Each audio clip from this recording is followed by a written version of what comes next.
When I first become an MLA, Amit Shah was a child, and today he is teaching us patriotism. ఇది మల్లికార్జున ఖర్గే గారు చెప్తున్నటువంటి మాట. బాగుంది. ఆయన రాజకీయాల్లో ఉన్నటువంటిప్పుడు బచ్చా అమిత్ షా అని చెప్పడం, ఆయన ఎవడు నాకు చెప్పడానికి నీతులు దేశభక్తి గురించి అని. మరి రాహుల్ గాంధీ అనేటటువంటి ఆయన అప్పుడు కనీసం పుట్టి కూడా ఉండడేమో మల్లికార్జున ఖర్గే రాజకీయాల్లోకి వచ్చిన నాటికి. ఇప్పుడు 56 ఏళ్ళు కదా రాహుల్ గాంధీకి. మల్లికార్జున ఖర్గే రాజకీయ జీవితం చూసుకుంటే దాదాపు 70 ఏళ్ళు ఉంది ఆయనది. 27 వచ్చేటప్పుడు 96 ఏళ్ళు ఎంత ఉంది ఆయనకి, 90 ఏళ్ళు దాటినట్టుంది ఆయనకి. కాబట్టి అసలు ఆయన రాజకీయాల్లోకి వచ్చినప్పుడు రాహుల్ గాంధీ పుట్టను కూడా పుట్టల. మరి అదే రాహుల్ గాంధీ వాళ్ళు ఈయన మీద పెత్తనం చేస్తున్నాడు కదా.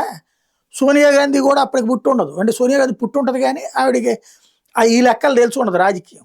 ఆమె ఈయన మీద పెత్తనం చేస్తున్నారు కదా. ఇప్పుడు వాళ్ళిద్దరూ చెప్పినట్టు ఈయన కూడా వందే మాత్రాన్ని మధ్యలో ఆపాల్సి వచ్చింది కదా.